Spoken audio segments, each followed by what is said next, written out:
Well, we're getting fresh visuals and we'll show you proof of what really transpired between early May and the middle of June in Hot Springs, Gogra area. Let's take a look at the images that are going to come up here on our screen. And this shows you, this is the Gogra Hot Springs area. These visuals, if you can see some spots here, here, there are some reddish spots here, and here.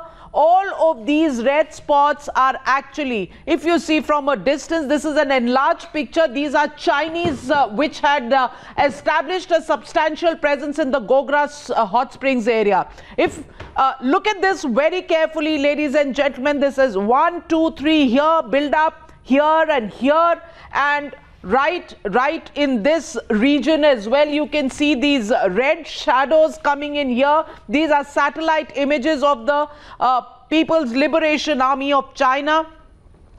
That picture was from the first week of May. This picture is around the 10th of June, and look at how all this has now become green.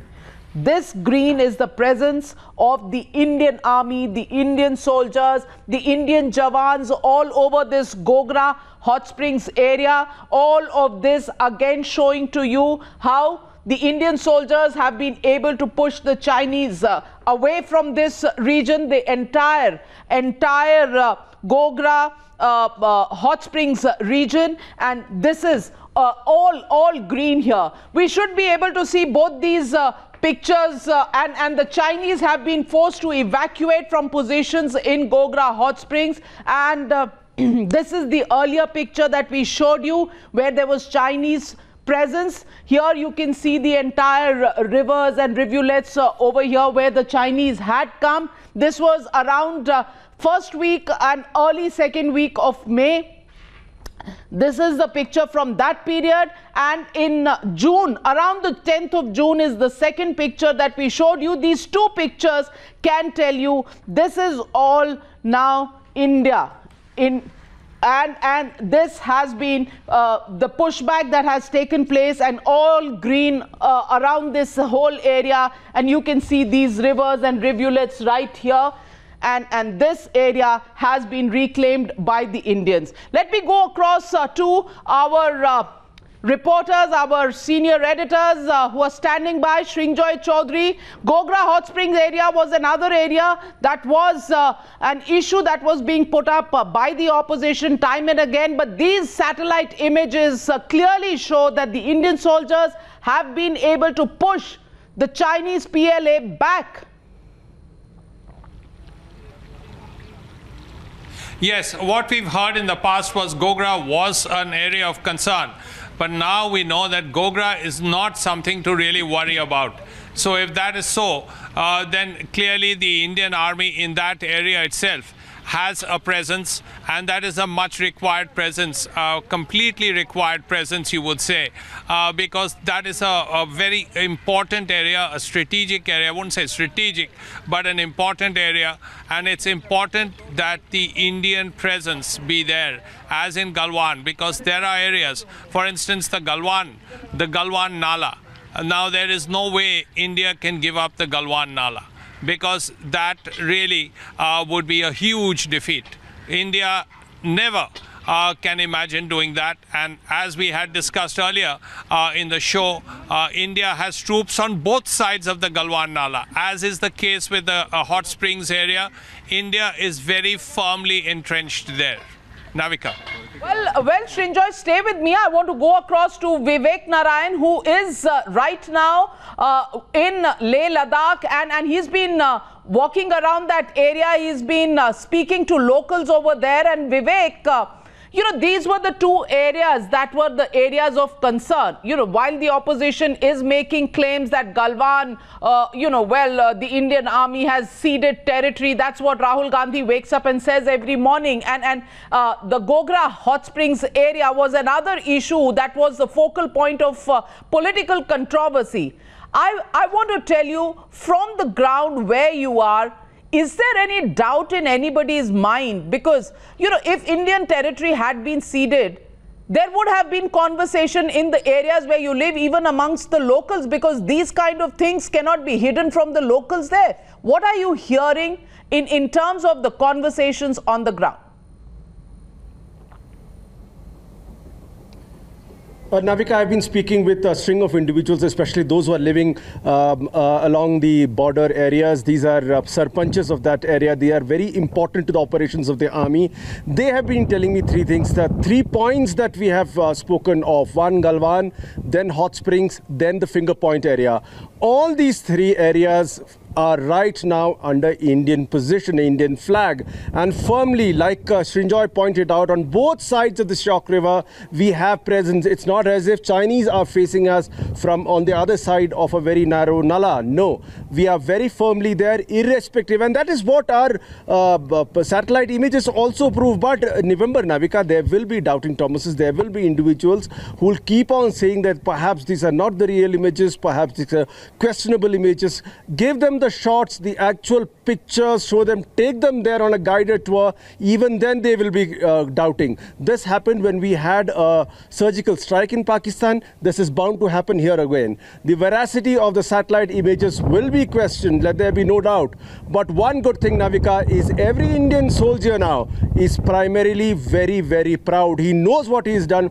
His chief knows what he's done, and that's why precisely the army chief has extended his stay here in eastern Ladakh for one more day. He's going to go to each of those army camps. He's going to go to the front areas here in the army hospital, give that shabashi on the back of the Indian soldier, something that he really requires, not those tweets and barbs from politicians in Delhi, Navika. Very, very well put in there. And Madhav Das Gopalakrishnan, you have been speaking to your sources in the government. Are they at all perturbed with the kind of barbs that are coming from the opposition? Or do they think that this is really not the time to engage in a political slugfest, given the fact that all eyes are on the ball on the diplomatic as well as the military consultations that are happening between India and China? And of course, as information just coming in, the meeting that was going on at the moment to really look at the working mechanism, that meeting has just ended. So do you think they will really be not taking off their eyes off the ball? Well, absolutely, Navika. I don't think there's any scope for taking the eyes off the ball, particularly when it comes to China. And given the kind of acts one can only use the word treachery, because they sat down at the negotiating table, you decide on something and do exactly the opposite when it comes to your actions on the ground. In that sense, the Indian government perhaps is definitely not going to be letting off their guard. Of course, the statements that have been coming in from opposition, they are at the moment saying that these statements perhaps could have come at another time, not when our armies, the Indian army and the PLA, are standing eyeball to eyeball at the border. The disengagement now very clearly taking place after yesterday's meeting also, Navika, that too is a very positive sign. As far as Gogra is concerned, the most important reason why this was significant is that satellite imagery in the past had showed how there was heavy artillery buildup in this particular area. When you compare that to what had taken place in Galwan and Pangong, Gogra was seen as an area where there was a huge buildup as far as the PLA was concerned, at least on the Chinese side of the LAC. Now, with this withdrawal taking place at Gogra as well, that too is certainly very, very significant, because that also means that another important flashpoint as far as the LAC is concerned, if we can call it that, now stands at least to the current extent to a large degree resolved. One will of course have to wait and see what actions the Chinese army takes from here on. Back to you now. Well, Pradeep, let me ask you, on the Chinese side of the LAC, in the Gogra Hot Springs area, it was imagined that there was a significant military build-up on the Chinese side, with over 1,000 troops present there and several armored vehicles as well, which clearly showed that China was all set for any eventuality. And the two visuals that we are showing on our screens, one is the visual you're seeing, ladies and gentlemen, right now, where let's go to the previous visual. The two comparisons which are so important to see. On the left side, you will see the red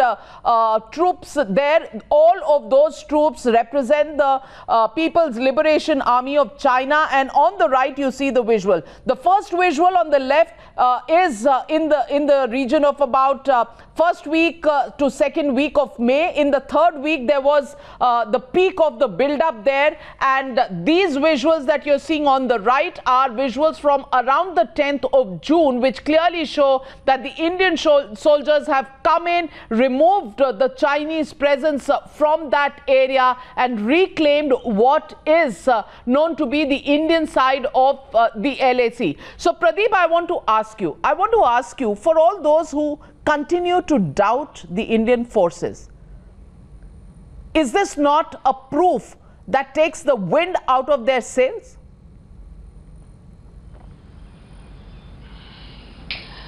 This is a proof for them to see. This is enough a sabut for them to see how the red has been completely wiped out by Indian olive green. They are well entrenched in that area. I think they have committed a mistake, the same mistake that has been committed by China, because they've underestimated the power of elephant. Never ever provoke elephant. Elephant seems to be very docile and sober. But if you provoke elephant, it turns wild and tramples each and everything that comes its way. That exactly happened in the Galwan Valley, how they were able to destroy, demolish all those observation towers and tents. And the same thing they have done in Gogra also. Indian troops were able to send back and push back Chinese who had occupied those positions. Now you can see very well how India has been able to consolidate their position on both the sides of the Shock River. This is very important, in fact, a strategic position. What China was trying to do, China was trying to deter India from constructing DBO road and also a bridge that would have given a penetration to them in the Karakoram range. Because from that area, China always felt that they will be keeping an eye on the Lhasa-Kashgar road, which is in Aksai Chin area. So it was with that intention they came out to this side.